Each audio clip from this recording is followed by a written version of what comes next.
Hey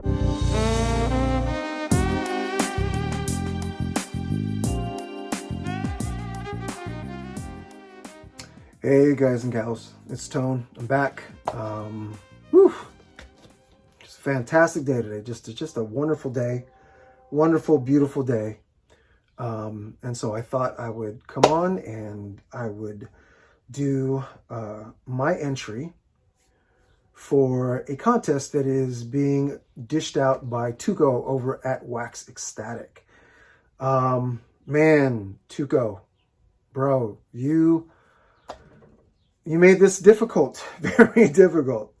So the contest is to show an album that if you had the opportunity to go back in time and experience it again for the very first time, what would it be? Well, I had a really difficult time doing this.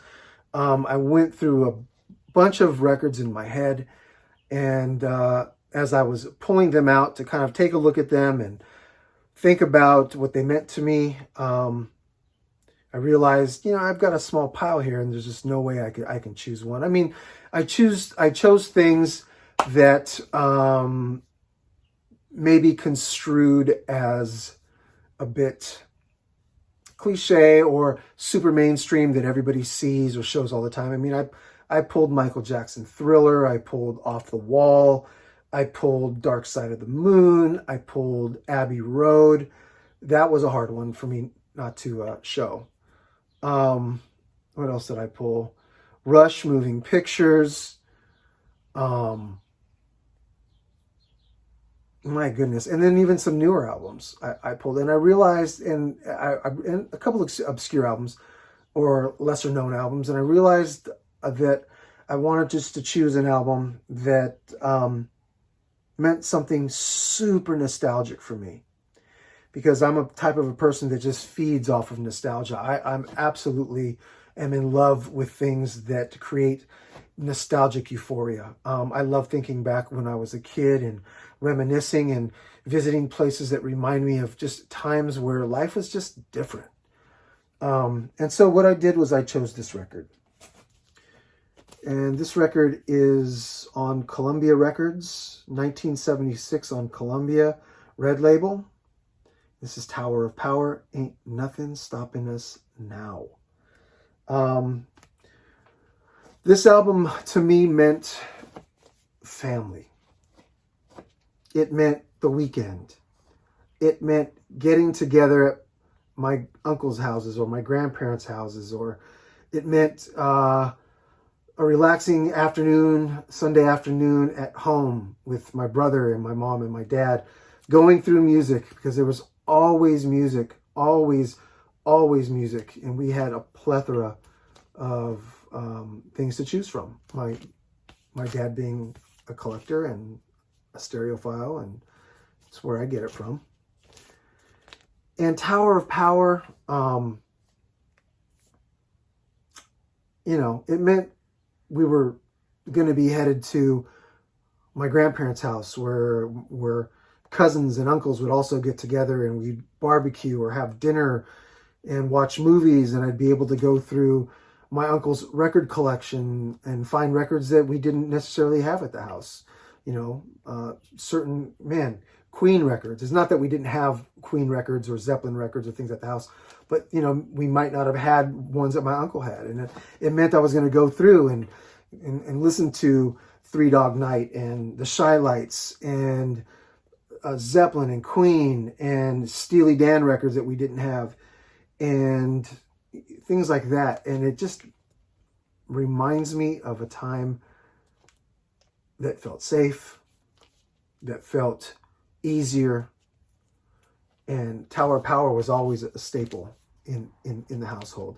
It reminds me of times that I would cut the grass and grab the cassette that I taped and listen to it on my Walkman that was strapped to my belt.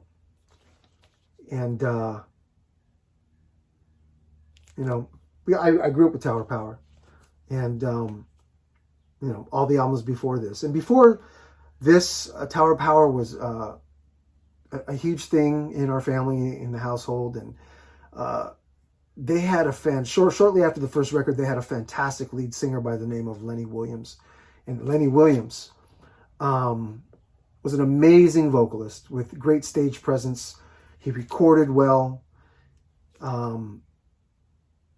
He sang beautifully, had a very unique vocal tone, and he stayed with the band for a while, up until right before this record.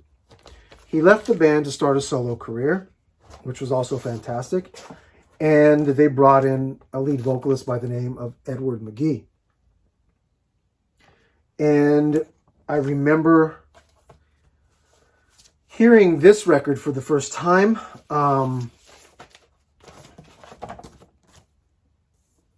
Not realizing there was a different lead singer and thinking to myself, what happened to Lenny Williams' voice? I mean, I was a huge fan of Lenny Williams as a kid listening to these records, but here's this voice that I had never heard before, and it absolutely pinned me to the wall. Edward McGee had a range and a tonality that was something I'd never heard before. I mean, his vocal tone was so sweet and pinpointed without being irritating. And his range was absolutely huge. I think he had a 4.5 octave range, which is unbelievable for a man or a woman.